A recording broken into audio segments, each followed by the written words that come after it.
श्याम जी तेरी शरण, श्याम जी तेरी शरण, श्याम जी तेरी शरण, श्याम जी तेरी प्रभु तेरी शरण, प्रभु तेरी शरण, प्रभु तेरी शरण, प्रभु तेरी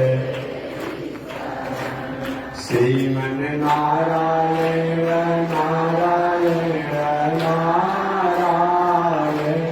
श्रीमन नारायण नारायण,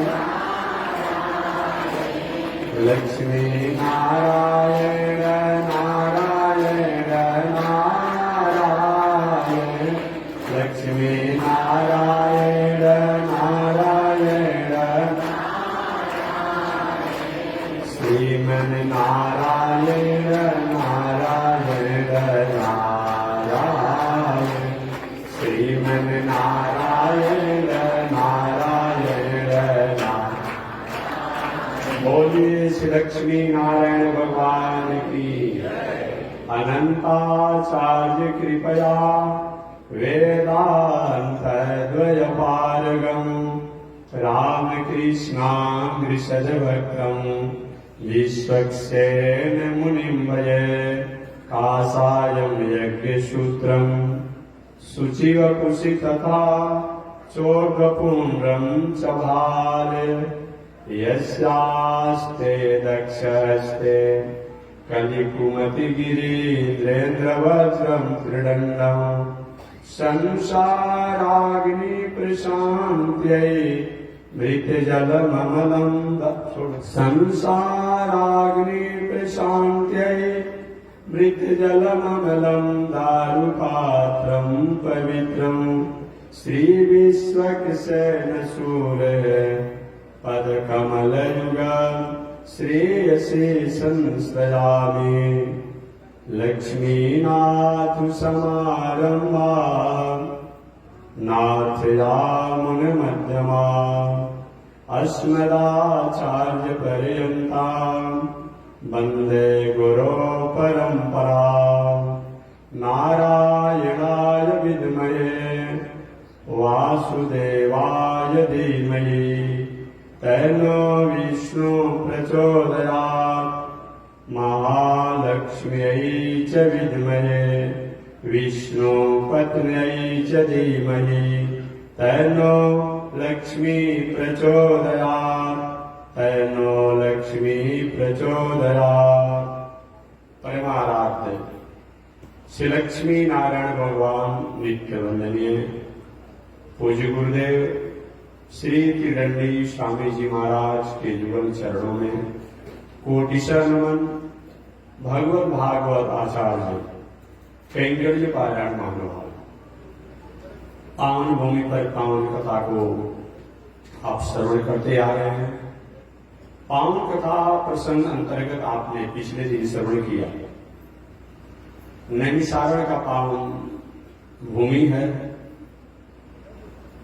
88,000 संत महात्मा लोग उपस्थित हैं।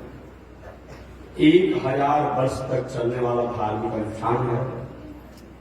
व्यास जी के शिष्य श्री रोमहर्षण सुत जी व्यास गद्दी पर बैठ करके भागवत कथा की महात्मा को सुना रहे हैं। और महात्मा को सुनाते समय रोमहर्षण सुत जी ने कहा कि हे ऋषियों, हे शौनक ऋषि, यह भागवती कथा या भागवत कथा या भगवत कथा ऐसी है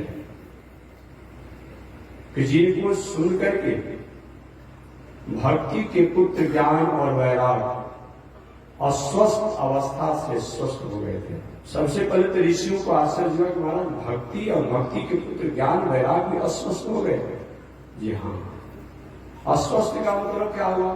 कल मैं संक्षिप्त में निवेदन किया था। अस्वस्थ का मतलब भक्ति और भक्ति के पुत्र ज्ञान वैराग में अस्वस्थ हो गए। इसका मतलब क्या हुआ? जब घर में, परिवार में, समाज में, राष्ट्र में, देश में सरकार में, शासन में, प्रजा में ज्ञान का आदर नहीं हो, वैराग का आदर नहीं हो, संस्कार का आदर नहीं हो, सदाचार का आदर नहीं हो, संस्कृति का आदर नहीं हो, वेद शास्त्र का आदर नहीं हो, तो समझना चाहिए कि ज्ञान वैराग सोया हुआ है। भक्ति को अस्वस्थ होने का मतलब हमारे जीवन में अच्छे कर्म करने की अगर उत्सुकता नहीं होती है, प्रेरणा नहीं होती है, हृदय, दिल, दिमाग, मन, बुद्धि कहीं संचार नहीं होता है कि अच्छा काम करना चाहिए, तो मानो भक्ति देवी सोई हुई है। कलयुग में धर्म के जो 4 पैर कहे गए हैं, उन 4 पैर में सत्य तो पहले ही समाप्त हो गया है, त्रेता युग में ही, द्वापर युग में तप समाप्त हो गया, कलयुग में दया समाप्त हो गई। आज हर चौराहे पर गुजर खाना बन गया है, कहां दया रह गया है? दया की तो बात नहीं। कभी मैं निवेदन किया था कि कोई काल होगा, कोई समय होगा कि यदि कोई गांव में मांस खाने वाला, मछली खाने वाला ऐसा कोई होता तो छुप करके कहीं कि कोई जाने हो, कहीं अगर खा भी लिया तो घर में प्रवेश नहीं करता। आप तो घर घर का एक दिनचर्या बन गया है, कुछ घर नहीं भी होगा, ऐसी बात नहीं कि अब सब खाता ही है। हर घर जो है आज जलाल का घर बनने जा रहा है, हर घर जो है आज चीख का घर बनने जा रहा है, हर घर जो है आज शिकारी का घर बनने जा रहा है। कहां जा रहा है? कहीं छोटा सा चौराहा हो, छोटा सा चट्टी हो, छोटा सा बाजार हो, अगर 2 सब्जी का दुकान है, 1 फल का दुकान है, तो एक दो जो मुर्गा का, अंडा का, मांस का दुकान पे लग ही जा रहा है। कहां जा रहा है? कैसा बदल गया संसार, कैसा बदल गया संसार। धर्म भी होगा, कर्म भी होगा, लेकिन कलयुग में शर्म नहीं रहेगा। कैसा बदल गया संसार। सावन का महीना आता है, हम लोग फास्ट हो जाते हैं 1 महीना। छठ का अवसर आता है, फास्ट हो जाते हैं। नवरात्र का समय आता है, फास्ट हो जाते हैं। और कोई पर्व महोत्सव आए, हम लोग फास्ट हो जाते हैं। फास्ट हम समझते हैं, सात्विक भोजन, सात्विक आहार विहार हो जाता है। आज ये ही व्रत महोत्सव बीतता है, हमारी दिनचर्या बिगड़ने वाली है। कलयुग में दया का अभाव हो गया। सत्य तो द्वापर त्रेता युग में ही कमजोर हो गया था। अगर सत्य कमजोर नहीं हुआ होता तो राम जी के वनवास के अवसर पर जिस मंथरा ने कैकेयी को जैसा भड़काया, ऐसा बात नहीं हो सकता था। मंथरा ने क्या भड़काया? कैकेयी, आपको पता है राम जी अगले दिन अयोध्या के राजा बनेंगे। यह समाचार को सुनकर के कैकेयी ने अपने गले में पहना हुआ नौलखा हार मंथरा के गले में लगा दिया। मंथरा सारी, मैं चाहती हूं कैकेयी को राज से, दशरथ से, राम की माता से विरोधाभास, ऐसी इतनी भावना है राम के प्रति कि मैं यह समाचार सुनाया, रिएक्शन में आया, प्रेम में परिणत कर दिया। मंथरा ने अपने नौलखे हार जो कैकेयी द्वारा मिला उसको फेंक दिया और कहा, अरे मंदभागिनी कैकेयी, मुझे तुम नौलखा हार दिखा रही हो, मुझे नौलखा हार कर सकता नहीं। मैं तो तुम्हारे मंगल और सुख के लिए इस समाचार सुनाया कि राम जी कल राजा बनेंगे। ठीक है, राम जी राजा बन जाते हैं, हमको कोई आपत्ति नहीं, तुम्हारी भी इच्छा है, लेकिन मैंने सुना, यही पर तो है सत्य का अभाव हो गया। मैंने सुना है कि राम जी के राजा बनने के बाद भरत जी को या तो मरवा दिया जाएगा या तो राज से शासित करके दासी पुत्र बना दिया जाएगा। तुमको या तो मरवा दिया जाएगा या तो दासी माता के नाम से जानी जाओगी और राजमहल में रहने का अधिकार नहीं होगा। यह बात जब कैकेयी ने सुना तो इसकी स्थिति वही हो गई जैसे विषैला कोई सर्प हो और किसी ने हल्का उस पर डंडा मार दिया हो, वो फुफकारने लगता है। कैकेयी ने कहा नहीं, राम राजा बने ये मुझे मंजूर है। राम की माता कौशल्या राज रानी हो, राजा की माता हो, ये हमें मंजूर है। सीता भी राजपत्नी बने ये भी हमें मंजूर है, लेकिन मेरे पुत्र भरत को या तो निष्कासित कर दिया जाएगा या मरवा दिया जाएगा, या कहीं मैं मंजूर नहीं, और मैं राम को राजा नहीं हूं। वही सच था। त्रेता युग में सत्य कमजोर हो गया, द्वापर युग में तप कमजोर हो गया। तप का उद्देश्य क्या हुआ? दूसरे को परेशान करना। तप के द्वारा अगर दूसरे को हम परेशान करते हैं वो तप का कोई मतलब नहीं है। आपने सुना होगा, चाहे कंस को वरदान मिला हो, चाहे दुर्योधन को वरदान मिला हो, चाहे शिशुपाल को वरदान मिला हो, चाहे भीष्माचार्य को वरदान मिला हो, चाहे द्रोणाचार्य को वरदान मिला हो, चाहे अश्वत्थामा ने भी जो कुछ प्राप्त किया हो, ऐसे बहुत से लोग थे। सब लोगों ने क्या किया? अपने बल को, अपने पद को मिसयूज किया, दुरुपयोग किया। उसके द्वारा भीष्माचार्य को इच्छा मृत्यु मिला था, तो उनको अपनी साधना, योग और तपस्या द्वारा, भगवान के चिंतन द्वारा जीवन जीना चाहिए। द्रोणाचार्य को इच्छा मृत्यु मिला था, तो उस जीवन को, उस काल को, उस समय, उस वरदान को अपने कर्म में लगाना चाहिए। अश्वत्थामा द्रोणाचार्य का पुत्र है, मणि प्राप्त किया था, ज्ञान प्राप्त किया था, उसको भी सद्विचार में अपना जीवन होना चाहिए, लेकिन वह हत्यारे की जैसा कर्म कर रहा है। तो द्वापर युग में तप का भावना नहीं रहा, तप किया गया। तप करने के उद्देश्य को पूरा नहीं किया गया, तप किया गया। जहां तक बात है कलयुग में, तो कलयुग में सत्य भी कमजोर हो जाता है, तप भी कमजोर हो जाता है, और दया नाम की तो कोई चीज ही नहीं है।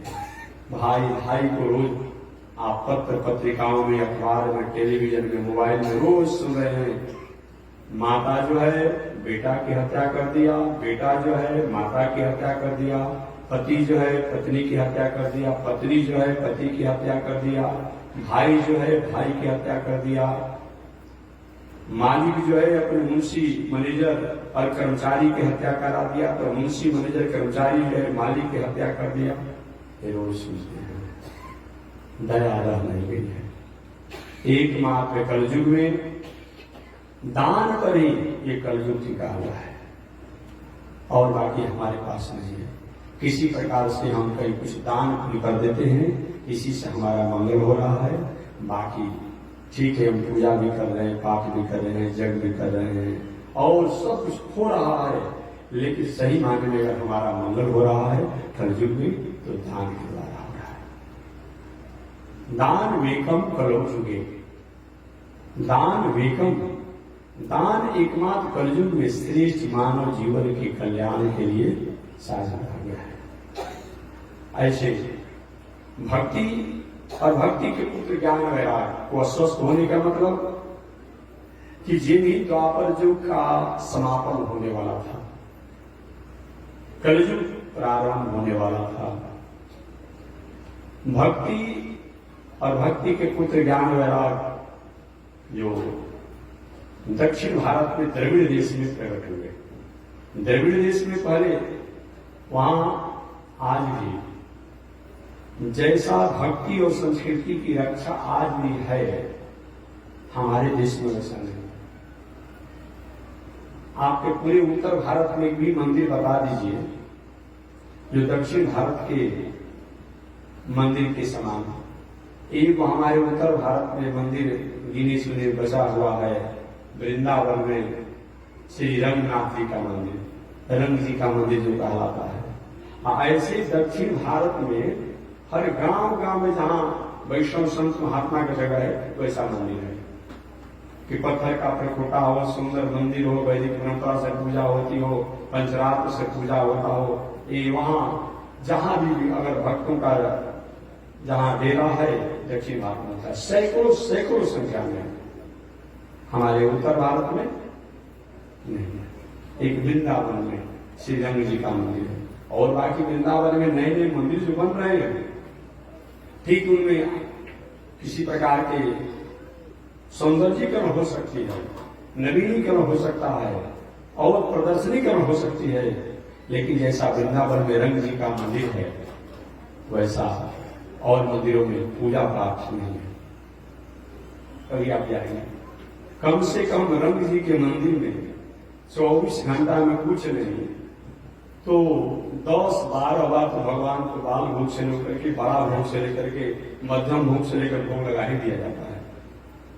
8-10 बार तो पूजा पाठ होता है, और मंदिरों में दर्शन हो सकता है, प्रदर्शन हो सकता है, लेकिन संस्कृति और भक्ति और संस्कार अगर अभी भी कहीं बरकरार कुछ है तो हमारे वृंदावन में श्री रंग जी के मंदिर में है। और उससे दक्षिण भारत के दिव्य देशों से रंगनाथ भगवान का मंदिर, चाहे श्रीरंगम का हो, बाला तिरुपति जी का मंदिर हो, या और उधर दक्षिण भारत का जो मंदिर हो, उससे संबंध अगर कहीं किसी मंदिर में है तो वहां भी थोड़ा बड़ा उस भक्ति पक्ष में, संस्कृति पक्ष में पूजा होती है। बाकी और जगहों तो उस तरीका से नहीं होता है। या तो हर मंदिर में हो रहा है, एक उस तरीका से नहीं होता है। कभी आप जाएंगे, कभी आपको उसमें जाने का मौका नहीं तो अपने टेलीविजन मोबाइल पर देखिएगा, भले केरला में ईसाई इस्लामी विचारधारा के लोग की बहुलता हो गई है, इसको नकारा नहीं जा सकता है। लेकिन जो भी वहां गिनी चुनी मंदिर हैं, उनमें क्या संस्कृति है, आपको भी जाइएगा ना, केरला में जाइए, त्रिवेंद्रम में, इसमें और कुछ और अच्छा नहीं होगा है। अगर कोई बहुत बड़ा IAS होगा, IPS होगा, कोई राजा भी जाएगा, वही कपड़ा को खोल करके, धोती पहन करके, गमछी ओढ़ करके जाकर के रहना पड़ेगा। देवो भूतवा देवांजलि। यार हम लोग किसी को थोड़ा सा जूता खोलने को कह देते हैं, पैतामा खोलने को कहते हैं, थोड़ा सा हाथ धोने को कह देते हैं, नाराज हो जाता है, कहता तो रोड पे चला जाता है, बाहर से हाथ धो करके, हम नहीं जाएंगे, हम नहीं जाएंगे। यहाँ उत्तर भारत में दर्शन ढेर करना चाहते हैं, प्रदर्शन ढेर करना चाहते हैं, लेकिन संस्कृति और भक्ति में जीवन जीने में थोड़ी सी तो संकोच होती है। वहां देखिए, आप त्रिवेंद्रम कभी अपने मोबाइल पर देखिएगा, कैसे आरती होता है, कैसे पूजा होता है, कैसे सुंदर। राजा भी अगर जा रहे हैं, कोई भी जा रहा है उस परिवेश में। आप केरला में ही है, गुरुवायूर कहा जाता है, आप सब संपन्न मंदिर है, केवल ऐसे नहीं है। अभी गुरुवायूर जो मंदिर है, हमने तो गिना नहीं है, लेकिन हमने सुना है कि 10 से ऊपर दर्जनों हाथी आज उस मंदिर में है, दर्जनों हाथी। सोना चांदी आभूषण तो बहुत कुछ है, आप लोग नेट पर देखते होंगे। हाथी का दर्शन करा करके, गाय का दर्शन करा करके, ब्राह्मण का दर्शन करा करके ही भगवान के पट खोला जाता है, पूजा होता है। सब कहाँ हमारा ऐसा है? त्रिवेंद्र में जाइए, वहां भी वही संस्कृति है। तो मैं निवेदन करना चाहता हूं, आप बाला तिरुपति जी की तो बातें मत कीजिए। एक बाला तिरुपति जी भगवान ऐसे हैं, बालाजी भगवान की 2 घंटा सोते हैं और 22 घंटा कमाते हैं। क्या चीज? 2 घंटा सोते हैं और 22 घंटा कमाते हैं। मानो हम कलयुग के मानवों को बताए कि भाई 8 घंटा की ड्यूटी से काम नहीं चल रहा है, तो क्या कहते हैं आप लोग जी? ओवर क्या कहते हैं? ओवर टाइम जी, ओवर टाइम में ड्यूटी करके अधिक धन कमाइए और कमा करके परिवार का, अपने बाल बच्चों का, समाज का भरण पोषण करिए। ये बाला तिरुपति भगवान, वेंकटेश भगवान से हम और आपको संदेश प्राप्त होता है। और समझिए, 12 बजे रात तक भगवान जगे रहते हैं, बाला तिरुपति जी, दर्शन पूजा होते रहता है। आप 12 बजे से 2 बजे 2 घंटा मात्र सोते हैं, और 2 बजे के बाद से फिर पूजा पुजारी द्वारा शुरू हो जाता है। और 2 बजे के बाद, 3 बजे के बाद तो फिर आप भक्त कैसे हैं? भगवान कहते हैं कि हम 2 घंटा सोते हैं, तो भक्त कहते हैं कि हम 24 घंटा जगे रहेंगे। भक्त भले भगवान 2 घंटा 12 बजे से 2 बजे सोने के लिए पट बंद होता होगा, लेकिन भक्त जो है, जो बनाया गया है गैलरी, उसमें तो वो 24 घंटा लाइन में लगे रहते हैं। ऐसा बालाजी भगवान है।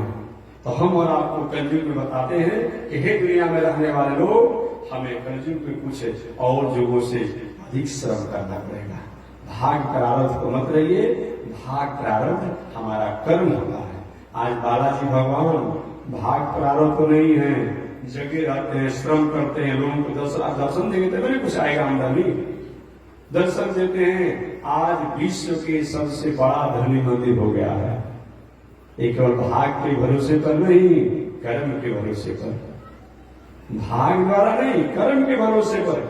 बाला तिरुपति जी भगवान इस समय पूरे विश्व के सबसे बड़ा मंदिर है।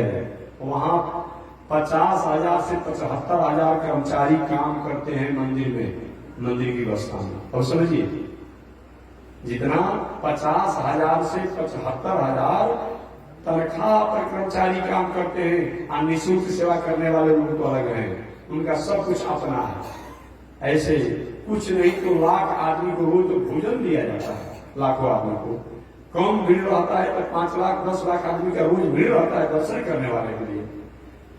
वहां पर बाल मुंडन होता है, वो बाल का कहीं अगर एक साल में एक बार नीलामी होता है तो करोड़ों करोड़ रुपए का होता है।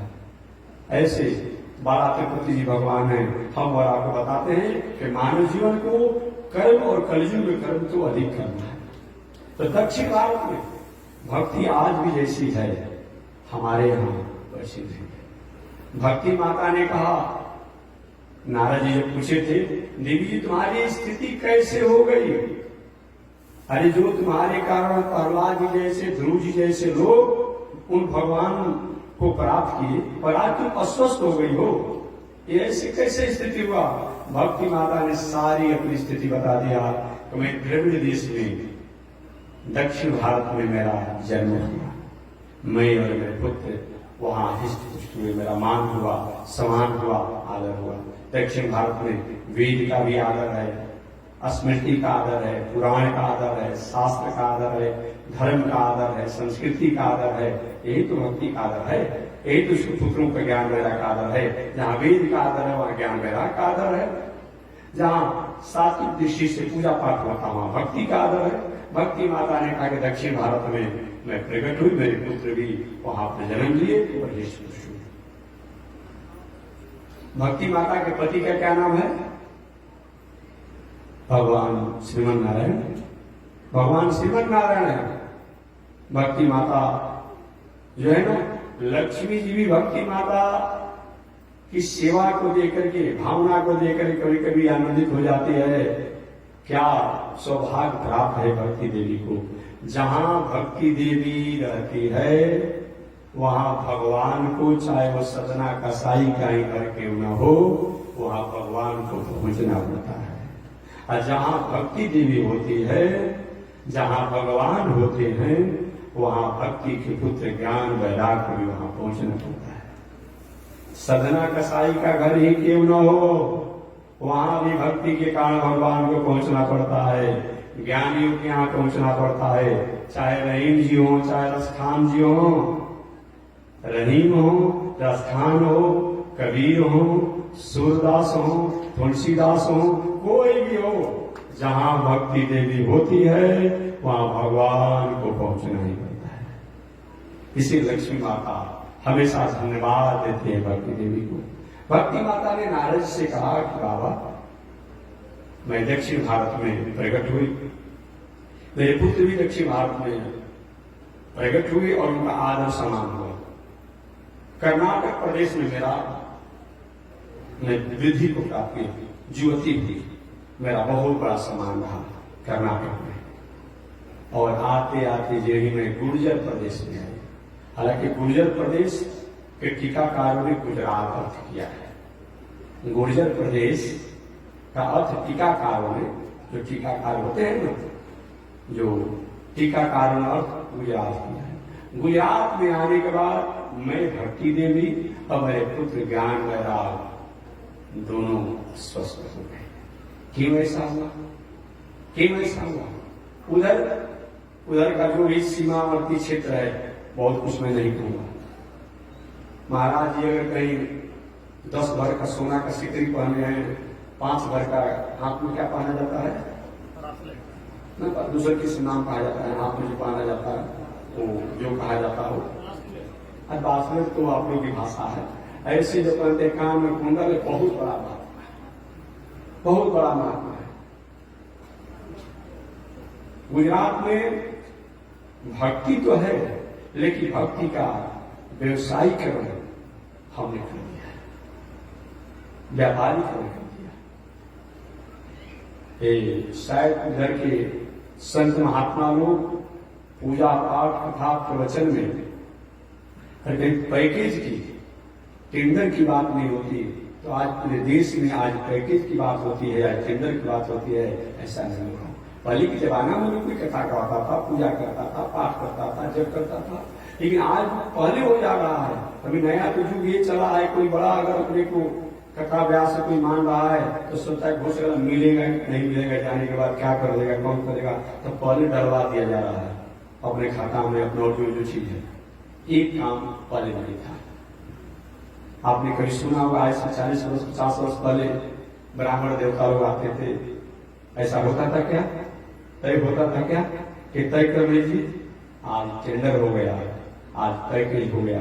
यही कारण है कि पूजा पाठ का तत्व और सार कमजोर हो गया। पूजा कराने वाला ये सोचता है कि जो तय किए हैं कुछ बाकी है, मिलेगा कि नहीं मिलेगा, हो सकता हाथ उठा देगा। अब पूजा कराने वाला सोचा कि इतना खर्चा करा दिए महाराज जी, कोई से लाभ होगा कि नहीं होगा। इसीलिए दोनों परेशान हैं और दोनों स्थिति को प्राप्त नहीं कर पाते हैं। अब पहले जब ऐसा नहीं रहता था तो हम जो पूजा करते उस पूजा में हमारी निष्ठा होती थी। रात रात भर ब्राह्मण देवता लोग बहुत व्याह होता, देव होता, बहुत ऐसे अनुष्ठान करते थे, लेकिन पैकेज और टेंडर की बात नहीं थी। आज पैकेज हो गया और टेंडर हो गया, इसीलिए पूजा का साथ समाप्त हो गया। यही कारण है कि जब पूजा का सार ही समाप्त हो गया तो भक्ति कहां से रह जाएगी? भक्ति कहां से रह जाएगी? जजमान को ब्राह्मण में भक्ति नहीं है और ब्राह्मण को जजमान में प्रेम नहीं है। वो सोचता है कि भाई अभी तो तय करके आए हैं, एक तरह से जैसे कोई मजदूरा को आप पैसा तय करके लाते हैं, अब देते हुए आपको समझ नहीं आता है, वही बात है। पूजा पाठ हुआ, हमको उनसे मतलब नहीं, कुछ मतलब नहीं। लेकिन भक्ति में क्या होता है? किसी भक्ति में अगर कहीं मांगने की या लेने की, लाभ और लोभ की अगर भावना हो जाती है तो भक्ति अस्वस्थ हो जाती है, रुग्णावस्था हो जाती है। अब भक्ति जब अस्वस्थ हो जाएगी तो अपने माता को अस्वस्थ देख करके उनके पुत्र ज्ञान और वैराग्य में ग्राहक नहीं रह जाते हैं। न ज्ञान की मर्यादा रह पाती है, न वैराग्य की मर्यादा रह पाती है। इसीलिए भक्ति और भक्ति के पुत्र ज्ञान वैराग्य अस्वस्थ हो जाते हैं। भक्ति माता ने कहा देवर्षि नारद जी में दक्षिण भारत में प्रकट हुई, कर्नाटक में मेरा आदर्श समान हुआ और गुर्जर प्रदेश में आकर के वहां के लोगों के व्यवसायीकरण धर्म के साथ, कथा के साथ, संस्कृति के साथ, पूजा पाठ के साथ जो हो गया, इससे मैं अस्वस्थ हो गई, रुग्ण अवस्था में हो गई। मैं किसी तरह से घूमते घूमते भगवान की नगरी वृंदावन में आई, तो वृंदावन में तो मैं स्वस्थ हो गई, लेकिन मेरे पुत्र ज्ञान वैराग्य को वृंदावन में कोई कंजीवर नहीं है। वृंदावन में भक्ति तो है, घर घर तुलसी, सुने हैं ना, घर घर तुलसी ठाकुर सेवा, ये वृंदावन में है। घर घर तुलसी ठाकुर सेवा, घर घर में तुलसी और ठाकुर की सेवा। लड्डू गोपाल, वेणु गोपाल, भगवान छोटे जो गोपाल हैं, उनकी घर घर में बोले राधे राधे कृष्ण कृष्ण है। ये तो पूरे वृंदावन ब्रज में आनंद है, लेकिन वहां ज्ञान वैराग्य के ग्राहक कम हो गए हैं। भक्ति तो है, लेकिन ज्ञान वैराग्य, जिस ज्ञान के द्वारा मैं कौन हूं, मैं कहां से आया हूं, हमें क्या करना चाहिए, और वैराग और त्याग की भावना। वृंदावन में भी आज एक होड़ बचा हुआ है। आर्थिक दृष्टि से, व्यवहारिक दृष्टि से, समरसता की दृष्टि से, प्रदर्शन की दृष्टि से, सौंदर्यीकरण की दृष्टि से एक होड़ मचा हुआ है। बाकी भक्ति तो है, लेकिन ज्ञान वैराग में थोड़ी सी वहां अभाव हो गया। ज्ञान और वैराग दोनों अभाव हो गए। भक्ति माता ने कहा वृंदावन में मैं तो स्वस्थ हुई, जब गुर्जर प्रदेश से आई तो, लेकिन ज्ञान वैराग मेरे स्वस्थ नहीं हुए। बाबा आपका दर्शन हो गया है, आप स्वस्थ कर दीजिए। मैं जानती हूं कि आपकी कृपा से जो चाहते हैं उसको निश्चित रूप में उसी में आप ढाल देते हैं। नारद जी का माता जी मैं प्रयास करूंगा। बड़ा आदमी कोई गारंटी से काम तो नहीं करता है, प्रयास करता है, प्रयास करता है। नारद जी ने वेद का पाठ सुनाया, उपनिषद का पाठ सुनाया, इतिहास सब सुनाया। वेद ही पाठ है गुरु। वेद का पाठ, उपनिषद का पाठ बार बार हुआ। ज्ञान वैराग जग के जमाए में गिर जाते।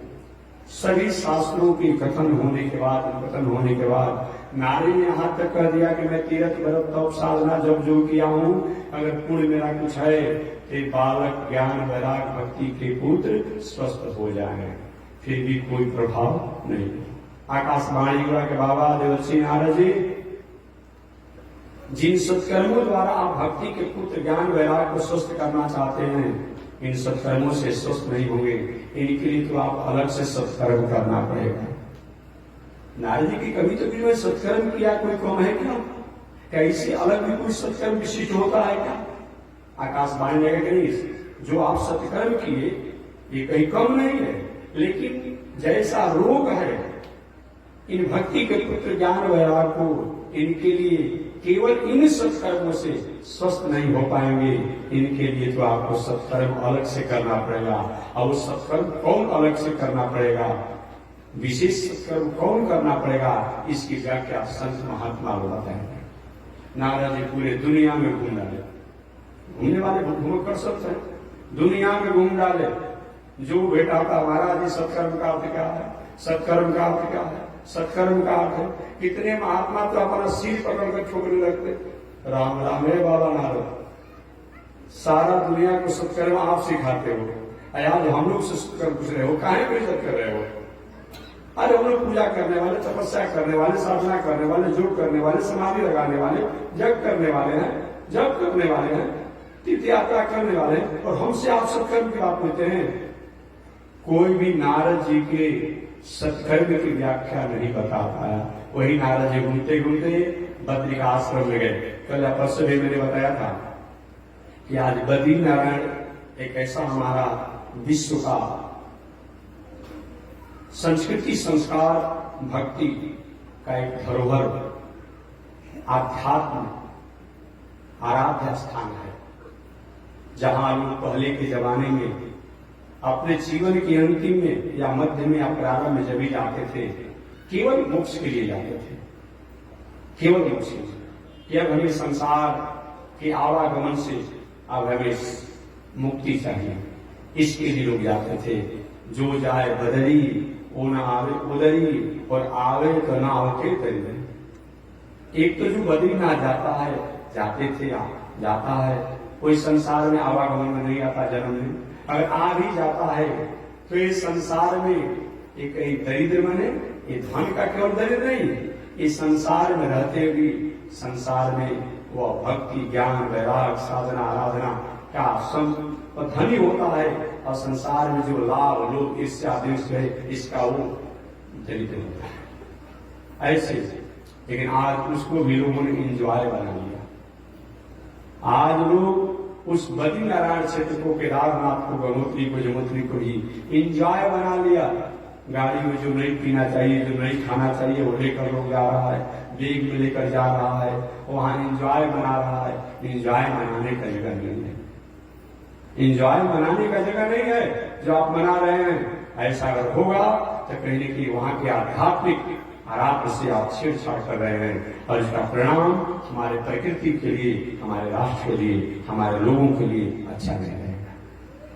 नारद जी बद्री आश्रम में गए, उनके बड़े भैया जो ब्रह्मा जी के जो सृष्टि में, ब्रह्मा जी की सृष्टि में, बात समझिए, ब्रह्मा जी की सृष्टि में सबसे बड़े हैं। वे मनुष्य भी हैं, वे ऋषि भी हैं, भगवान का अवतार भी हैं, वो देवता भी हैं, जो उनको कह लीजिए सब है। उनसे पहले ब्रह्मा जी की सृष्टि में कोई नहीं था। उनका नाम क्या है? सनक सनंदन सनातन सनत कुमार। ये चारों भाई ऐसे उच्च कोटि के संत हैं कि पूर्वजों के पूर्वज हैं, दादाओं के दादा हैं, परदादा के परदादा हैं, लेकिन देखने में मात्र 6 से 8 वर्ष के लगते हैं। भले उम्र लंबा है, लेकिन देखने में 6 से 8 वर्ष के लगते हैं। नारद जी से उन सनक सनंदन सनातन सनतकुमार ने अपने बड़े भाइयों से उनका मुलाकात हुआ। चारों भाई नारद जी के मुखमंडल को उदास देखे, और उदास जब देखे नारद जी की दृष्टि उन लोगों को पड़ी, उनकी दृष्टि उन पड़ी। अरे भैया प्रणाम प्रणाम। उन्होंने अरे नारद वैष्णव दृष्टवा प्रणवे दंडक घुमाओ। एक वैष्णव एक भगवान का भक्त दूसरे भगवान के भक्तों को देख करके वो हाथ जोड़ ही रहता है। वो मानता है कि में भगवान की सत्ता है, वो मानता है कि मैं पूजे। अरे नारद जी, ए भैया नारद, आज आप उदास हैं, ये कैसे? महाराज आप वैसे उस कोटि के संत हैं जो आपको देखने से रोने वाला व्यक्ति भी हंसने लगता है, और ऐसे आप उदास हैं। नारद जी यही तो मेरे साथ इसमें झंझट हो गया है, समस्याएं हो गई है कि मैं दुनिया को हंसाने का काम करता हूँ, रोने वाले को हंसाने का काम करता हूँ, आज मैं सब खीन हूँ, उदास हूँ। ऐसा क्यों? आपने सुना होगा व्यास जी सब डिप्रेशन में थे कि जीवन जीने का क्या मतलब है, बुढ़ापा हो गया, अभी तक कोई बेटा हुआ नहीं, वेद शास्त्र इतिहास पुराण सब कुछ लिख दिए, कौन इसका बौद्धिक विरासत संभालेगा। नारद जी से मुलाकात हुआ और नारद जी ने मां चतुश्लोकी भागवत का उपदेश दिया और व्यास जी का खिलता समाप्त हो गया, उदासी समाप्त हो गई, दुख समाप्त हो गया। अया सुन नारद जी उदास है। शनकादियों ने कहा आप उदास क्या कारण है? कि भैया इसका कारण यही है, मैं अपना कर्म भूमि समझ करके, जन्म भूमि समझ करके, अपना भाग भूमि समझ करके, अपना प्रारब्ध भूमि समझ करके मैं पृथ्वी पर घूम रहा था, पृथ्वी पर घूम रहा था। देखिए एक बात और मैं करूंगा आपसे, व्यवहारिक बात करूंगा। आप देश रहिए, विदेश रहिए, प्रदेश रहिए, इस पर कोई आपत्ति नहीं, जैसी स्थितियां हो, देश रहे तो, विदेश रहे तो, प्रदेश रहे तो, आप भक्ति, संस्कृति, धर्म, संस्कार, सदाचार, इसका कभी त्याग न करें। इसीलिए हमारे भगवत पाद श्री रामानुजाचार्य स्वामी जी महाराज ने कहा कि हे दुनिया में रहने वालों, सर्वदेश दिशा काले सोव्याहत पराक्रमा रामानुजाज दिव्याज्ञा वर्धता अभिवर्धता। इसको कुछ महानुभाव कहते हैं सर्वदेश दशा काले। अगर सर्वदेश दशा भी कहेंगे तो कोई इसमें आपत्ति नहीं है। कोई सर्वदेश दिशा काले कहता है और कोई सर्वदेश दशा काले कहता है। लेकिन सर्वदेश की बात आती है ना, सर्वदेश की बात आती है ना, ठीक है, दिशा आप नहीं मानते, दशा ही मान दिया आपने, मैंने हर दशा में, हर परिस्थिति में। तो सर्वदेश दिशा काले सुव्याहत पराक्रमा रामानुजाज दिव्याज्ञा वर्धता अभिवर्धता। रामानुजाचार्य जो शेष के अवतार हैं, आदौ जगदाधार तदनु सुमित्रानंदन वेश तदुपरि कुशल विशेष तदनंतर गुरुवेश भजयति राजम भजयति राजम भजयति राजम भौगीलो। हे दुनिया में रहने वाले लोग, आदौ जगदाधार जो सृष्टि के प्रारंभ में शेष नाग बन करके, शेष जी बन करके, शेष भगवान बन करके पूरी दुनिया को अपने मस्तक पर धारण करते हैं। आदौ जगदाधार तदनु सुमित्रानंदन वेश। वही शेष जी एक बार उन पर एक कलंक लग गया, उस कलंक को दूर करने के लिए सुमित्रानंदन बन गए। कौन सा कलंक लग गया? उन शेष जी पर, भगवान पर। एक बार कथा मैंने सुनाया था, पुनः हल्का इशारा मैं कर देता हूं क्योंकि हमको अपने प्रसंग पर चल रहा है, हल्का इशारा करेंगे। आदौ जगदाधार जो पृथ्वी का सतयुग में आधार लेकर हमेशा चारों युग में आधार लेते हैं। सतयुग होता, त्रेता युग होता, द्वापर युग होता और कलयुग होता। हर युगों में जो पूरे दुनिया के पृथ्वी का आधार को धारण करते हैं, आज थोड़ा सा कहीं इधर सांस लेते हैं तो पृथ्वी डगमगाने लगती है, भूकंप से लेकर के और पृथ्वी डूबने लगती है। एक स्वरूप से वही जगदाधार भगवान शेष त्रेता युग में अपने कलंकों को दूर करने के लिए सुमित्रा नंदन लक्ष्मण बनना पड़ा। कौन से कलंक को दूर करने के लिए भगवान शेषावतार को लक्ष्मण के रूप में होना पड़ा? तो पौराणिक कथाएं आती है कि भूत बामन शंकर जी एक बार सनक सनंदन सनातन सनत कुमार ऐसे उच्च कोटि के सैकड़ों सैकड़ों संतों के संरक्षण में और उनके बीच में बैठे थे। संत लोग भूत बामन शंकर जी से पूछे, बाबा समाधि में जिस विराज में आप रहते हैं, इस ध्यान में रहते हैं, जिस योग में रहते हैं, वो कैसा है? अरे बताइए, सुनाइए ना। भगवान के कौन सा छवि का दर्शन करते हैं, भगवान मुस्कुराते हुए गंभीरता में कैसे, भगवान के दांतों का क्या वर्णन है, भगवान के नेत्रों का क्या वर्णन है, भगवान के नस का क्या क्या वर्णन है, भगवान का ओठ का क्या वर्णन है, भगवान का मुखमंडल का क्या वर्णन है, भगवान के हल्के क्या क्या वर्णन है, भगवान का वस्त्र का क्या वर्णन है, बताइए ना।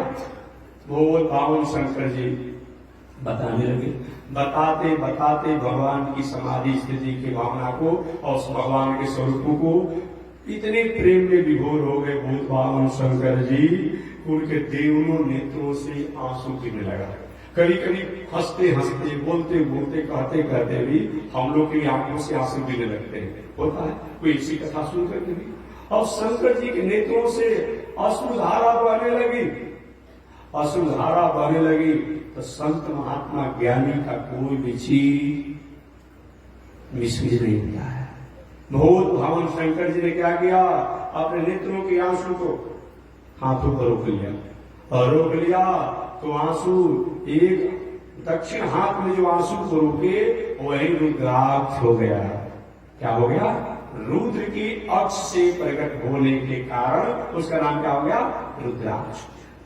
अब बाएं हाथों में जो आंसू था, जो शंकर जी हाथों में रोक लिए, उसे कन्या, उस कन्या का नाम क्या है? शिवलोचना या सुलोचना। कभी लोग पूछता है कि महाराज जी आप लोग कभी कभी कथाएं ऐसा कहते हैं कि समझ में नहीं आती है। अरे समझ में काहे नहीं आती है भाई, समझा दीजिए ना। ऐसे ही बात समझिए, स्त्री पुरुष विवाह करके अब वंश विस्तार के लिए जलीय तत्वों का ही तो संबंध होता है। स्त्री का रज हो, पुरुष का तेज हो, इन दोनों के संबंध से तो हमारा आपका पीढ़ बनता है।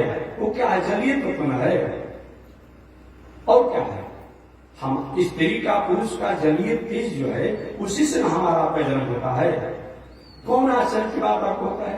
अरे भाई, पसीना से जब पुरुष हो सकता है, गर्मी से जब खटमल हो सकता है, और भी गोबर इत्यादि जहां का जीव जंतु से, कहीं आकाश के प्रकृति के मंडलों से अनेक जीव जंतु हो सकते हैं। कौन बड़ी बात है?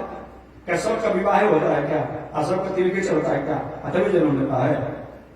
बताइए ना उसे। ये पुलिस का कोनो इन लोग का आगे बढ़ने के वंश विस्तार के लिए विवाह शादी करना पड़ता है? नहीं नहीं, ये ढील जो होते हैं कपार में, इनका कहीं विवाह शादी होता है क्या? उससे बढ़ते हैं। हमारे आपके शरीर के गंदगी से, गर्मी से ढील हो जाते हैं, शरीर में पसीना इत्यादि से क्या कहा जाता है जी, चीगर हो जाते हैं। कौन बड़ी बात है? तो ये आश्चर्य मत कीजिए।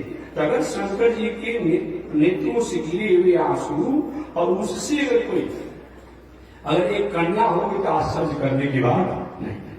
तो शंकर जी के दाहिने नेत्रों से जो अश्रु गिरा उसे रुद्राक्ष, और बाएं नेत्रों से जो जल गिरा उसे कन्या हुई, जिसका नाम पड़ा शिवलोचना या सुलोचना। दोनों नाम रखा गया है, शिवलोचना या सुलोचना। शंकर जी विचार किए कि हम तपस्या साधना में रहते हैं, तपस्या साधना में रहते हैं, कौन ही कन्या का पालन पोषण करेगा, शिक्षा संस्कार देगा, सेवा करेगा? क्यों न इनको किसी को सुपुर्द कर दिया जाए। और जब कन्या हमारी विवाह जो हो जाएगी तो मैं अपनी बेटी का विवाह कर दूंगा। शंकर जी ने ऐसा भावना किया। ठीक है, वही शंकर जी ने सोचा कि इस समय सबसे अगर मर्यादा की अक्षुण परंपरा का पालन करने वाले हैं तो भगवान शेष जी हैं। तो शेष जी से कहे कि आप मेरी बेटी का पालन पोषण करिए, और जब मेरी बेटी विवाह में जो हो जाएगी शिवलोचना या सुलोचना, तब मैं अपनी बेटी का विवाह उपयुक्त कर दूंगा जो बल से। शेष जी शंकर जी की पुत्री शिवलोचना का पालन पोषण भरण पोषण करने लगे। सोची कि मेरे जीवा में बहुत जिम्मेदारी है, तो क्यों न अपने मंत्री करकोटक जी को जिम्मा दे दिया जाए। शेष जी के मंत्री का नाम है करकोटक, सत्य उसको जिम्मा उन्होंने दे दिया। और करकोटक के संरक्षण में बहुत भाव शंकर जी की बेटी लाली सुलोचना या शिवलोचना दोनों समझेगा वो बढ़ने लगी। इधर लंकेश रावण का बहुत बड़ा दुनिया में अपने प्रभाव का बढ़त बना हुआ था। अब कोई नहीं था जो कुछ कर सके। मैं तो कहता हूं इतना बड़ा प्रभावी था ये लंकेश रावण कि भगवान श्री राम के कुल खानदान के एक बहुत बड़े प्रभावशाली प्रतापी राजा थे, राजा अनरण, उनको भी जाकर मार दिया था। मध्य से उन्होंने कहा था मैं तो जा रहा हूं इस दुनिया से, लेकिन मेरा कोई न कोई वंश होगा एक दिन इसका बदला लेगा, उन्होंने कहा था। रावण बहुत बड़ा प्रभावशाली था। ब्रह्मा जी भी वश में थे, शंकर जी भी वश में थे, वरुण भी वश में थे, कुबेर भी वश में थे। कौन वश में नहीं था? अरे और छोड़िए, जमराज भी वश में हो गए थे। जमराज जिनको आप कहते हैं ये भी वश में हो गए थे, जो मृत्यु के मालिक है। और वही जमराज के वश में हो गए थे जो लंकेश रावण का बेटा जो मेघनाथ था, उस मेघनाथ ने उनको वश में कर लिया था। हुआ था मेघनाथ के बारे में कि मेघनाथ अजय हो जाएगा अगर कहीं मेघनाथ शंकर जी की लाडली बेटी सुलोचना को या शिवलोचना को प्राप्त करके और विवाह कर लेगा तो मेघनाथ वध करना संभव नहीं है, बहुत बड़ा दुर्ग काम होगा। अरे महाप्रलय में तो भगवान श्रीमन नारायण किसी को छोड़ते ही नहीं है। एक ऐसे सामान्य बात नहीं कर गया, सहज बात नहीं है।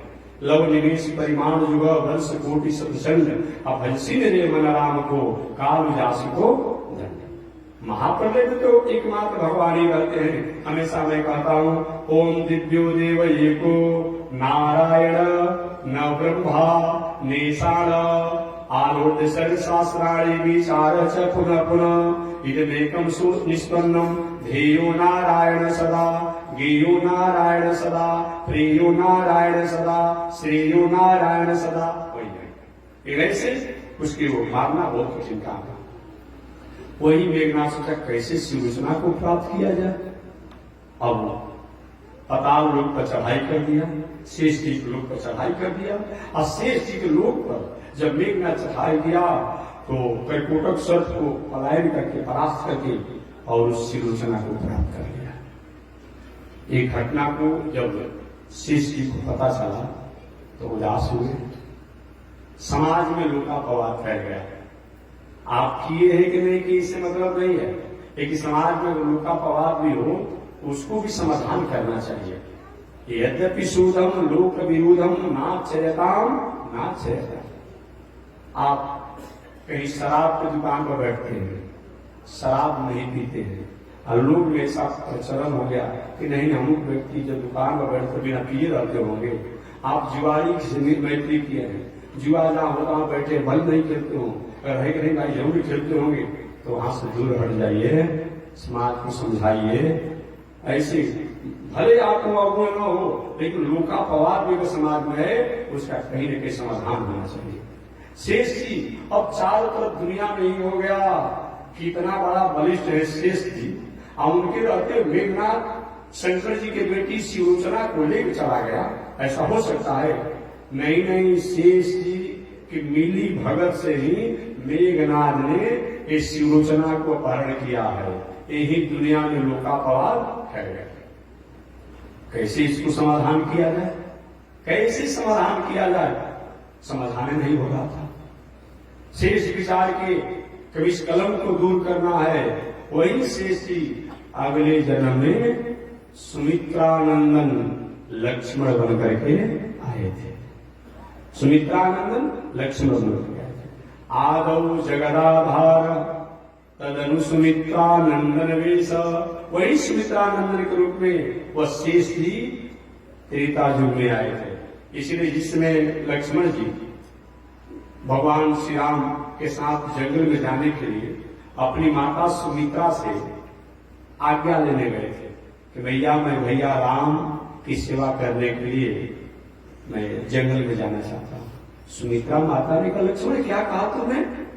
फिर से बोलो, क्या कहा? तुम राम की सेवा में जा रहे हो?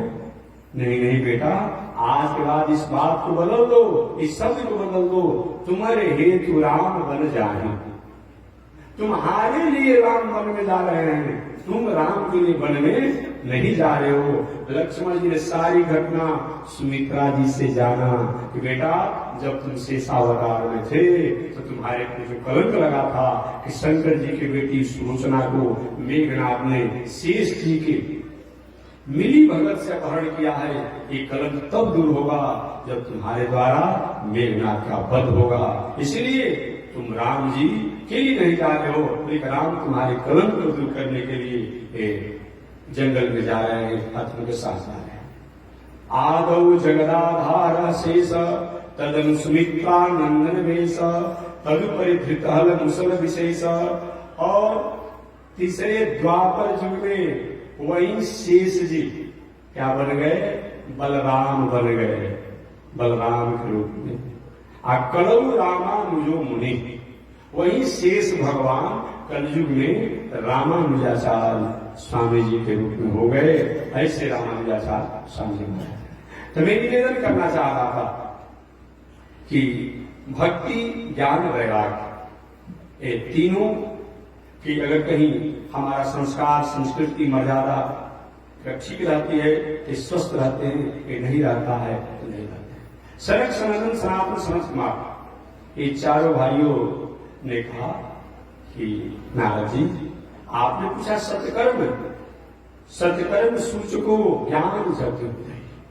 सत्कर्म को ज्ञानी लोग, संत लोग, महात्मा लोग क्या कहते हैं? कथा को ही सत्कर्म कहा जाता है, कथा को सत्कर्म कहा जाता है। चाहे वो भागवती कथा हो, चाहे भागवत कथा हो, चाहे भगवत कथा हो, मैंने जिस कथा के माध्यम से भगवान और भगवान के चरित्रों का श्रवण होता हो, कहा जाता हो, सुना जाता हो, वह क्या है? सत्कर्म है, वह कथा है। तो वही जब तक ये नहीं हो पाएगा तब तक से कल्याण नहीं हो। महाराज, अरे मैंने वेद का पाठ सुना दिया, उपनिषद का पाठ सुना दिया, इतिहास पुराण का पाठ सुना दिया, क्या ये कथा नहीं है? शनिकाचार्य ने कहा है, लेकिन जिसको जैसी स्थिति हो, कोई किडनी का, लीवर का, हार्ट का रोगी आदमी हो, आप उसको कहीं मलपुआ खिला दे तो खाएगा? खाएगा तो स्वस्थ रहेगा। लीवर, किडनी, हार्ट की परेशानी बढ़ जाएगी। तो नारद जी, वेद अच्छा है, उपनिषद अच्छा है, और इतिहास अच्छा है, और भी शास्त्र अच्छे हैं, लेकिन कलिकाल के मानवों के स्वस्थ के लिए जैसा यह भागवती कथा है ऐसा और कोई नहीं है। वेद में बहुत प्रकार के पाबंदियां हैं, रिस्ट्रिक्शन है, किसी प्रकार का पाबंदी है वेद में। जनेधारी पहनेंगे, त्रिकाल संध्या वाला करेंगे तो कौन पाठ करेगा, तो कौन पाठ करेगा, वही हाल और शास्त्रों में है, उपनिषद में है। अगर उस नियम का पालन कर भी देते हैं, वो पहुंचने की और समझने की बात नहीं है, वेद के वाक्यों को समझना नहीं। लेकिन ये जो भागवती कथा है, अब यहाँ पर रिस्ट्रिक्शन को लेके ही है कि निर्मल मन सो मोहि भावा। निर्मल मन सो हो करके अगर कोई स्वीकार करता है तो निश्चित रूप में उसका उद्धार होता है, यही इसका है। बाकी ब्राह्मणों, क्षत्रियो, वैश्यो, शूद्रो वा कहा गया है, चाहे ब्राह्मण हो, क्षत्रिय हो, वैश्य हो, शूद्र हो। और शूद्र शब्द का आज मैं कुछ थोड़ा दूसरी तरीका से मानते नहीं भाई। मैं निवेदन करता हूं हमेशा कि जैसे आज हमारा राष्ट्र आज हमारे देश के राष्ट्राध्यक्ष, आज हमारे देश के जो प्रदेश को चलाने वाले जो लोग हैं, जो समाज सेवी जिनको आप कहते हैं, उनके द्वारा आज समाज का कैसे विकास हो, उन समाज के विकासों पर, उस पहलू पर उस पहल करते हुए क्या कर रहे हैं, समाज को 10, 20, 25, 50 भागों में बांट दिए हैं। किसी को दलित कर दिया, किसी को महादलित कर दिया, किसी को पिछड़ी कर दिया, किसी को अति पिछड़ी कर दिया, किसी को महापिछड़ी कर दिया, और क्या क्या करेगा लोग, किसको और कर दिया, किसको और कर दिया, किसी को ओबीसी बना दिया। क्यों ऐसा हो है? ऐसा क्यों हुआ? इसीलिए इसके द्वारा उन्होंने अपने तरीका से तय किया है कि कौन व्यक्ति किस क्राइटेरिया में है, उसको और कैसे आगे बढ़ाया जाए। ठीक वही बात है, पहले भी जो व्यक्ति ये खान से, पान से, रहन से, उठन से, बैठन से, बोलचाल से, संस्कार से, संस्कृति से, समाज से कहीं कटे रहते थे किसी कारण से, हमको क्या मतलब है? हमको उनकी पूजा से, उनके पाठ से, उनके जग से, उनकी तपस्या से, उनकी साधना से, उनकी आराधना से हमको क्या मतलब है? ऐसे लोगों को हमारे ऋषियों ने शुद्ध शब्द का किया, शुद्ध किया, चाहे वो किसी जात का हो। बात समझिएगा, क्या चीज? जैसे आज किसी जात का व्यक्ति हो, उसको हम लोग कहते हैं भाई इनको सुविधा मिलना चाहिए, तो चाहे उस समय तो थोड़ा अपने एक तरफ सरकार कहती है जात पात को समाप्त करो, और दूसरी तरफ जात पात में इतनी बंधी हुई है यहाँ की सरकार। हमारा अलग विषय में कुछ बोलता नहीं, मैं किसी पर, कोई सरकार पर, किसी पर नाम लेकर कभी बोला ही नहीं हूँ। हमारे यहाँ कोई संत महात्मा आ जाए, कोई सभा सम्मेलन में आ जाते हैं, भले किसी को मैं संबोधन में कुछ बोलता हूँ, बाकी मैं नाम ही नहीं लेता हूँ।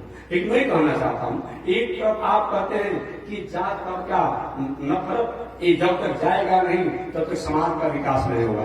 तो आप भी तो जात का नफरत कर रहे हैं। आप जितना जात का नफरत कर रहे दुनिया में कौन कर रहा है? गरीबी किसी व्यक्ति के साथ हो सकती है, अमीरी कोई व्यक्ति के साथ हो सकता है, रोग किसी व्यक्ति को हो सकता है, रोग भी किसी व्यक्ति हो सकता है, विद्वान कोई व्यक्ति भी हो सकता है, ज्ञानी कोई व्यक्ति हो सकता है, भक्त कोई व्यक्ति हो सकता है।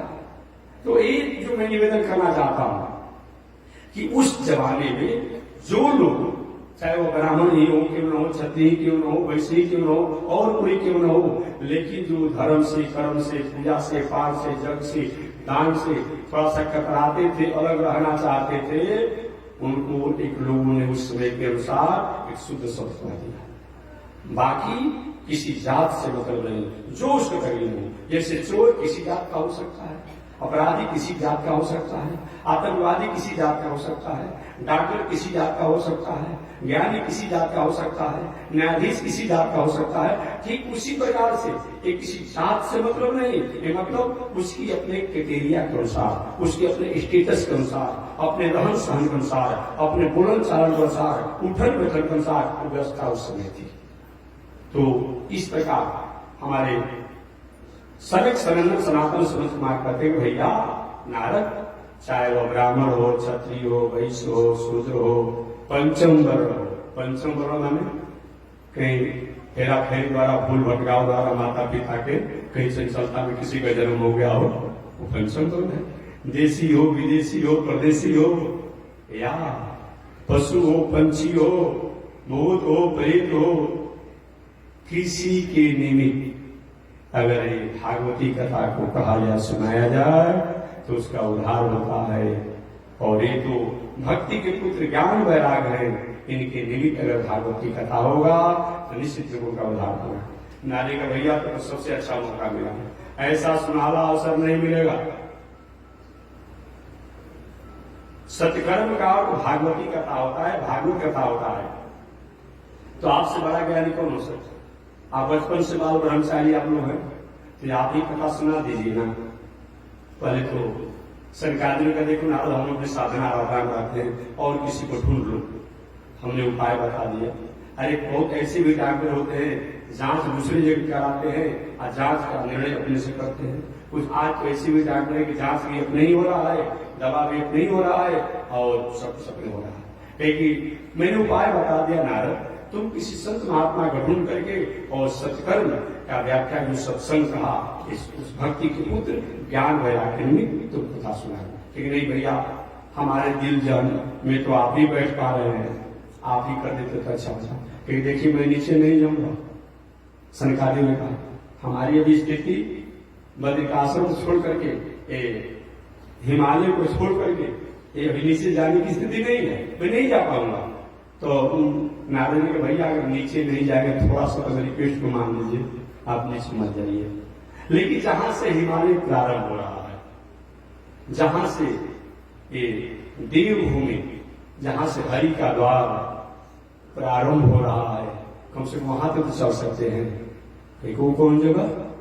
अरे वही हरिद्वार, जो हरि का द्वार है वहां तक आप चलिए। एक वहां यहाँ आने पर बद्रिकाश्रम अगर आयोजन किया जाए, बहुत तो आने में परेशानी हो जाएगी, कोई बूढ़ होंगे, बुजुर्ग होंगे, रोगी होंगे, कुछ श्वास का रोग होगा, कोई ठंडा का रोगी होगा, सारी व्यवस्था करनी पड़ेगी।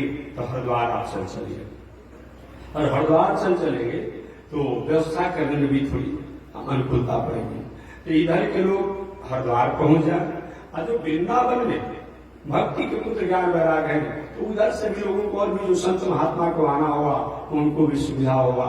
इसलिए स्थान जो होना चाहिए, आवागमन का जगह अनुकूल होना चाहिए। कोई भी सार्वजनिक और जनहित में कार्यक्रम करे तो स्थान आवागमन का अच्छा होना चाहिए। अब आग्रह किए शंकराचार्य के, ठीक है जो तुम्हारी भावना है नारद, तो बद्रिकाश्रम में आयोजन कर लिया जाए। लेकिन नारद जी ने प्रार्थना करके उस आयोजन को हरिद्वार में कर दिया। मान गए संसार, अरे भाई मेरे छोटे भाई नारद है, बड़े भाई शंकराचार्य मानना ही है, भाई मान के ठीक है। चलो नारद कहते हो हरिद्वार में आयोजन हुआ। ये कहाँ होगा हरिद्वार में? हरिद्वार का आनंद वन, आनंद वन, हरिद्वार का आनंद वन है। और लोग कभी कभी तो हरिद्वार में बनून भी है, और कभी कभी कहते कि महाराज जी बक्सर में यहाँ पर रहते हैं, आज चरित्र वन कहते हैं। एक वृक्ष वन नहीं लोग रहा है। अरे भाई काशी का नाम है कानन वन, क्या नाम है? कानन वन है। अपन लोग रहा है शहर लग रहा है, लेकिन जब था तो था ना। अब वन का मतलब क्या होता है? वन का मतलब क्या होता है? भक्ति का वन, ज्ञान का वन, वैराग का वन, तपस्या का वन, साधना का वन, जग का वन, वन योग का वन, साधना का वन, पूजा का वन, ये वन जहाँ पर ये ही जो है इसी में लोग रमे रहते हों, इसी साधना में, आराधना में, जग में, पूजा में, पाठ में रहते हों, चाहे बिल्डिंग कितना भी बन गया हो, वही तो वन है, वही वन है। हरिद्वार का आनंद वन को चुना गया। गंगा का तट, बट वृक्ष की छाया और बालू का रेत। अब भाई संत महात्मा फकड़ की व्यवस्था फकड़ जैसी होती है।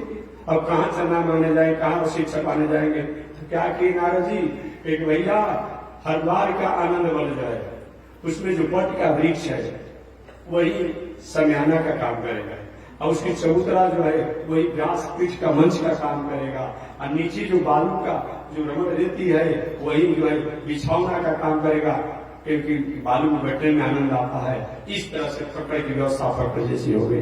अब हरिद्वार में आयोजन किया गया, और आयोजन करने के बाद पूरे दुनिया में प्रचार हो गया।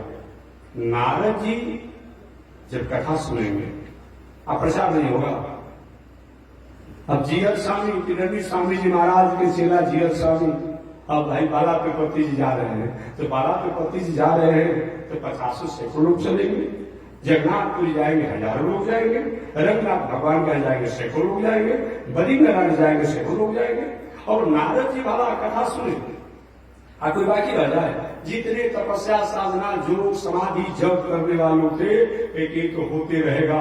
चलो बोले नारद जी हरिद्वार के आनंद वन में कथा सुन रहे हैं, अपने बड़े भैया सनक, सनंदन, सनातन, संत कुमार जिनका दर्शन ही नहीं जल्दी हो पाता है, उनका दर्शन भी होगा। और जब नारद जी जजमान में कथा सुन सकते हैं तो हम कहने कथा सुनेंगे। और सब पूरे हरिद्वार का आनंद वन सारे संत महात्मा ऋषियों से खचाखच भर गया। कुछ कल भी मैंने बताया था कि कुछ अहंकारी प्रवृत्ति के लोग थे। नारद मैंने क्या होता है, असंख्याति मैंने क्या होता है, कथा मैंने क्या होता है, हम कहीं जाएंगे, हम इतने बड़े आदमी हैं। ऐसे कुछ अहंकारियों को, दम्भियों को, क्रोधियों को, ईर्ष्यालियों को, द्वेषियों को भृगु जी को जीवा दिया गया। ए बाबा आप बहुत निपुण हैं, जब ब्रह्मा विष्णु का परीक्षा ले सकते हैं तो ऐसे लोगों को बुला कर नहीं कर देंगे, महाराज किसी तरह से बुला कर लाइए। वही भृगु बाबा जा करके समझा करके बुझाई। बताओ ये हरिद्वार में आयोजन हो रहा है, पर आप जग समाधि की साधना में एक बुद्धि रहेगा जीवन में। चलिए सबको समझा बुझा करके ले आए। पूरे हरिद्वार में आनंद ही आनंद हो रहा है। कथा प्रारंभ हो गया। सनक सनंदन सनातन सनत कुमार ये चारों भाई बैठ गए व्यास पीठ पर और नारद जी संकल्प लेकर के जजमान बन गए। जजमान बन गए काहे के लिए? अपने लिए नहीं, भक्ति के पुत्र ज्ञान वैराग को स्वस्थ करने के लिए। और कथा प्रारंभ हुई और जो ही कथा प्रारंभ हुई तो प्रारंभ होते ही सनकादियों ने कहा कि यद फलम नास्ति तपसा न योगेन समाधिना। कहा कि हे दुनिया में रहने वाले लोग, साधना तो जीवन के कल्याण के लिए साधन तो अनेक है, लेकिन जो तपस्या, योग, समाधि, पूजा पाठ, यज्ञ, दान से जो फल प्राप्त होता है वो अनायास सहजता से ये भगवान की कथा को सुनने से, भागवत कथा को सुनने से प्राप्त हो जाता है। इधर भी महात्मा की कथा हो रही थी। अब वृंदावन में भक्ति के पुत्र ज्ञान वैराग जो अस्वस्थ थे स्वस्थ हो गए, स्वस्थ हो गए और स्वस्थ होकर के आ गए हरिद्वार में। और आकर के कीर्तन भजन करते हुए जहाँ कथा हो रही थी नाचने लगे, श्री कृष्ण गोविंद हरे मुरारे, हे नाथ नारायण वासुदेव। अब सब लोग बड़े आश्चर्य हो गए। नारद जी पहचाने गए और भी लोग पहचाने, यही लोग भक्ति माता है, यही भक्ति के पुत्र ज्ञान वैराग है, इन्हीं के निमित्त ये आयोजन हो रहा है। अब सब लोग उस कीर्तन करने लगे। कल भी मैंने बताया था कि वैसी आनंद की स्थिति हो, वैसे तत्व की स्थिति हो तब तो अच्छी बात है, लेकिन ऐसे सामान्य में अगर कहीं पूजा पाठ, यज्ञ, दान, तीर्थ व्रत कथा प्रचल हो रहा हो तो आप बैठे बैठे, अगर कहीं सार्वजनिक कथा हो रहा हो तो माताएं या पुरुष वर्ग बैठे बैठे आप भजन कर लीजिए, ज्ञान कर लीजिए, तो वो आनंद कहीं कम नहीं कहा जाएगा। प्रमाण तो दिया जाता है कि जब भक्ति के पुत्र ज्ञान वैराग भक्ति के भी जो हरिद्वार में वहां जब नृत्य कर सकते हैं, आज कहीं स्त्रियां या पुरुष कहीं कथा प्रवचन में कहीं नाच रहे तो रोक क्यों रहेंगे? देखिए वो स्थिति हो, वो स्थिति पर अगर आप पहुंचे हो तब तो बात अलग है। मीरा जैसा अगर आपका स्थिति पहुंचा हो तो मीरा जैसा व्यवहार हो तो कोई बात नहीं, लेकिन मीरा जैसा स्थिति नहीं हो तो क्या होगा? मीरा जो स्थिति में थी, अपने भसुर न थे राणा जी, भसुर द्वारा विष पिलाया गया, उसका कोई प्रभाव नहीं, सांप से रसवाया गया। यार साधारण में छूटा काट देता है तो चिल्लाने लगते हैं। मीरा का हाल है तो वो काम मत कीजिए। उदाहरण हर चीजों को लेकर के वो काम नहीं किया जाएगा। वैसी स्थिति हो तो बात अलग है। और कल भी मैंने कहा था कुछ महानुभाव आज दुनिया एक दूसरे जुग की है। देखिए गायन जो है, कल भी मैंने बताया, इस सामवेद है। क्या है? वेद। सामवेद, वेद साक्षात भगवान का स्वरूप है। ऋग्वेद, यजुर्वेद, सामवेद, अथर्ववेद, चार वेद है। तो वेद है तो हमारे द्वारा जो गायन होना चाहिए ऐसा अश्लील न हो, ऐसा अमर्यादित न हो, ऐसा अनित नहीं हो, ऐसा कोई उपद्रवकारी नहीं हो, ऐसा चंचल गायन न हो जो हमारी माताओं की संस्कृति के कहीं कहीं ठुकरा रहा हो, कहीं पर ठेस पहुंचा रहा हो, ऐसा गायन नहीं होना चाहिए। क्योंकि वेद की ऐसी जो गायन होता है तो वेद भगवान उल्लास जाते हैं और उल्लासी से समाज राष्ट्र का बहुत मंगल नहीं होता है। चाहे पुरुष हो तो, चाहे स्त्री हो तो, ठीक है, पूजा हो, पाठ हो, कथा हो, प्रवचन हो, सब में गायन का महत्व है, नृत्य का भी महत्व है। ऐसी बात नहीं मैं कह सकता हूँ कि शास्त्र को मैं ठुकरा नहीं सकता हूँ। रोज हम श्लोक बोलते हैं, नृत्यवाद्यादि गीतादि पुराण पठनादि भी राजोपचार सकले संतुष्टो भव राघव, संतुष्टो भव राघव, संतुष्टो भव राघव। नृत्यवाद्यादि अगर थोड़ा सा आनंद हो तो अपने में, लेकिन समाज को प्रदर्शन करने के नहीं करना है। अरे नहीं कि वस्त्र अस्त व्यस्त हो गया, बाल अस्त व्यस्त हो गया, आज जितने आवारा जो है वो आपके स्वरूप को देख करके और चंचलता में हो रहे हैं। ये गायन नहीं होना चाहिए, ये नृत्य नहीं होना चाहिए, ये अच्छी बात नहीं है, ये भी ध्यान देना चाहिए। यही हो रहा, एक मिनट में भावना में हो गया और दूसरे मिनट में ये नहीं होगा। मीरा जब भक्ति में आ गई तो चंचलता में गई नहीं नहीं नहीं। इसीलिए उदाहरण तब देंगे तो उसके अनुसार जीवन भर जीना पड़ेगा। जब उदाहरण उसका देंगे तो जीवन भर उसका जीना पड़ेगा। तो मैं निवेदन करना चाहता हूँ, गायन का भी महत्व है, नृत्य का भी महत्व है। ताली बजा लीजिए, सिर झुका लीजिए, सब कर लीजिए, एक ऐसा नृत्य न हो पूजा में, पाप में, यज्ञ में, दान में, तीर्थ में, व्रत में, कथा में, प्रचलन में, जो कि हमारी संस्कृति के और स्थिर हो जाए। ये मत वस्त्र हमारा अस्त व्यस्त हो जाए, बाले हमारा बिखर जाए, और भी हमारे स्वरूप का जो एक मर्यादा है वहां कहीं चंचल हो जाए। ऐसे गायन का, ऐसे नृत्य का बहुत बड़ा महत्व नहीं है। बाकी करने वाला हमारे कॉलेज पर रुकी गया नहीं, लेकिन ये बात अच्छी नहीं है, सीधी सी बात है। बाकी विरोध नहीं है, गायन भी होना चाहिए। मैंने बताया कल कि कथा प्रवचन में प्रारंभ में भगवान की आरती कर लीजिए, बीच बीच में कहीं जयंती हो, कहीं विवाह हो, उसमें भी थोड़ा सा भजन भाव हो जाए, अंत में आरती हो जाए। लेकिन ऐसा नहीं कि कथा गौड़ हो जाए और गायन प्रधान हो जाए। हर 5 मिनट पर वो फिल्मी दुनिया के गान गाएंगे, ये बातचीत है। अनेक हमारे बिंदु जी का बहुत पुराना भी जो साम विधि जब है, तो आप ऐसे गायन करें सांस्कृतिक, आध्यात्मिक, जो कि कहीं हमें हृदय में स्पर्श करे। उस हर गायन जो है हमें प्रेरणा प्राप्त करे, हमें वैराग प्राप्त करावे, हम भक्ति प्राप्त करावे, हमें सतपथ पर चलने की संदेश प्राप्त कराए। ऐसा हमें गायन करके अगर कथा में भी हो रहा है, प्रवचन में भी हो रहा है, तो उस पर कोई आपत्ति नहीं। एक बात नहीं कि मैं गायन नहीं कर रहा था तो मैं इसका विरोध करूंगा, नहीं, मैं विरोध नहीं करूंगा। लेकिन एक उसकी जो गरिमा, मर्यादा जो उसमें होना चाहिए। समय समय से शुरू में, अंत में, मध्य में एक दो आप रखे, बाकी कथा को प्रधान रूप में होना चाहिए। तो भक्ति के पुत्र ज्ञान वैराग सहित जो भी लोग थे सब वहां हरिद्वार के आनंद वन में नाचने लगे, गाने लगे। नारद जी से लेकर, सुखदेव जी से लेकर के, इंद्र से लेकर जो भी लोग थे। सुखदेव जी तो नाचना गाना जानते नहीं है, क्या कहते हैं, जय हो बलिहारी हो, जय हो बलिहारी हो। पूरा हरिद्वार का आनंद मन आनंदित हो गया। अंत में भक्ति माता ने कहा, बाबा नारद जी बहुत आपने कृपा किया, मेरे पुत्र को आपने स्वस्थ कर दिया, ज्ञान वैराग को, मेरे में भी भक्ति का संसार आपने बढ़ा दिया, एनर्जी दे दिया। अभी बताइए मैं कहाँ बैठा? ये आयोजन जो हो रहा है, कथा हो रहा है, इसमें कहाँ मैं बैठे बता दिए। क्योंकि सबका अलग अलग जगह बनाया गया था, स्त्रियों के, पुरुषों के, बालक के, सन्यासी के, ब्रह्मचारी के, गृहस्थ के, वानप्रस्थी के, सबका अलग अलग बनाया गया था। मैं कहाँ बैठूं? ये नारद जी को बात ही समझ में नहीं आई थी कि संकल्प लेकर जी भक्ति के पुत्र ज्ञान वैराग के लिए मैं कथा सुन रहा हूं, वो स्वस्थ होकर के आ भी जाएगा, ऐसा विश्वास नहीं था। क्या करें? सरकारी की तरफ देखे भैया, क्या करें? व्यवस्था तो किए नहीं तो बैठने के लिए। अचानक उसी समय नारद जी द्वारा आया और सरकारियों द्वारा गया, उसी बातों पर अनुमोदन कर दिया गया। हे भक्ति माता, हे ज्ञान वैराग, आप अपनी माता भक्ति के साथ रहोगे। क्या चीज? हे ज्ञान वैराग, आप अपनी माता भक्ति देवी के साथ रहोगे, और हे भक्ति माता, आप अपने पुत्र ज्ञान वैराग के साथ सकल भुवन मध्य निर्धनास्ते की धन्या, आपका वही निवास होगा जो इस दुनिया में अनीति, अन्याय, अधर्म, अत्याचार, पापाचार, कुकर्म, बेविचार के जो निर्धन हो, क्या हो? दरिद्र हो।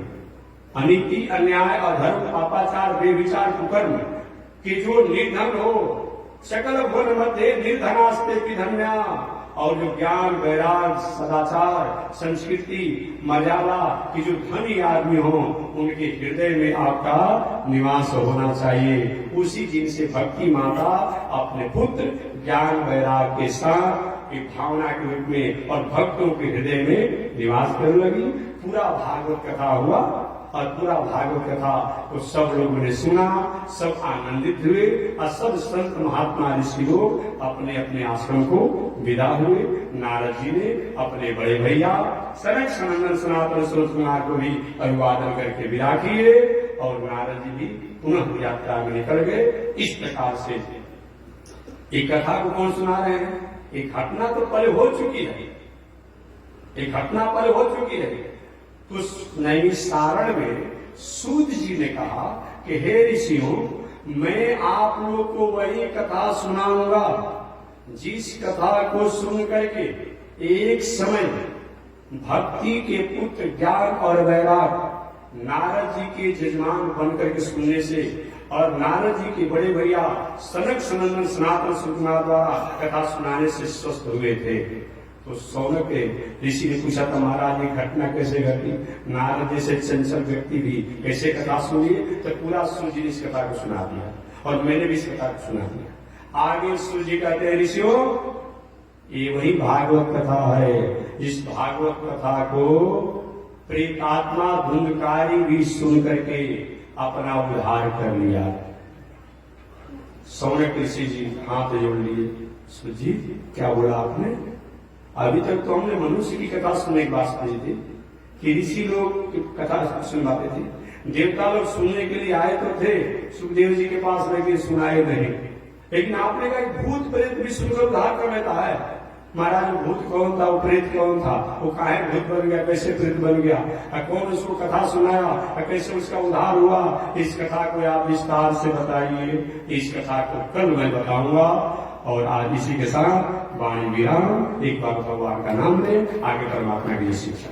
श्रीमन नारायण लक्ष्मी नारायण, श्रीमन नारायण लक्ष्मी नारायण, श्रीमन नारायण नारायण नारायण, श्रीमन नारायण नारायण नारायण, लक्ष्मी नारायण नारायण नारायण, लक्ष्मी नारायण नारायण।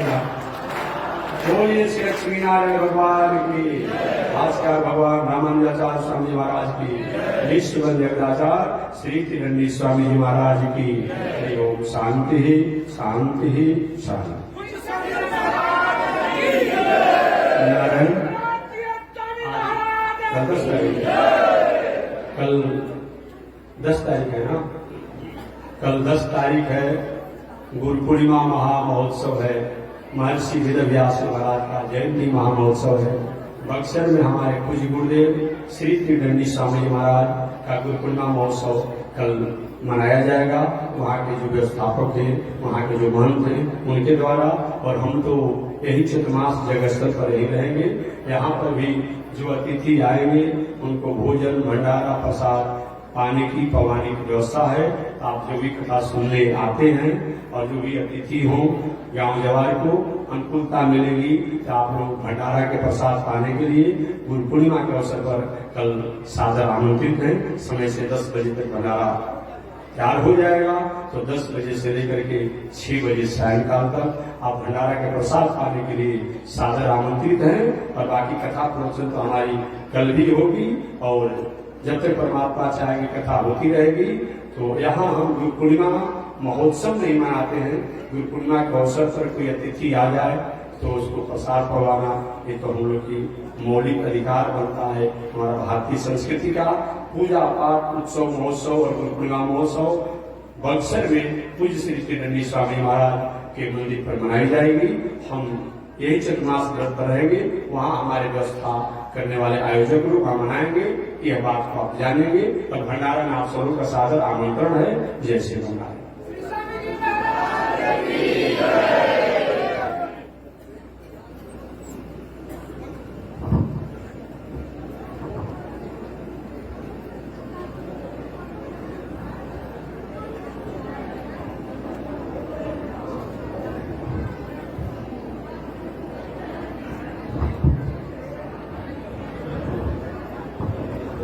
नारायण। ओम चंद्रमा मनसो जात चक्षो सूर्यो जायत श्रोत्राद्वायुष प्राण समूहादग्निरजायत श्रीसुते लक्ष्मी शवदन्या बहुरात्रे आश्वे नक्षत्राणि रूपमस्मिन् व्यातं ईश्वरिखाणो मयि खाण सर्वलोकं मयि खाण कासाय यज्ञसूत्रम् शुचिवकुशितथा चोर्दपुण्ड्रम् सवारे यस्यास्ते रक्षस्ते कलिकुमतिगिरीन्द्रेन्द्रवज्रम् त्रिदण्डम् संसाराग्नि प्रशान्त्यै वृतजलममलम् दारुपात्रम् पवित्रम् श्रीविश्वक्सेन सूर्ये पद कमल युगम श्रेयसे संश्रयामि अमर्याद शूद्र चलमति रसोईरा प्रसवो हितज्ञो दूरमानि स्मर परवशो वंचन पर निशंसा पापेश कथमामितो दुःखजलते प्रपारादो त्रीरस तव परिसरेयम शरणयो। लक्ष्मी नारायण भगवान की, ईश्वर जगदाचार श्री तिरंडी स्वामी जी महाराज की। हरि ओम। शांति शांति शांति।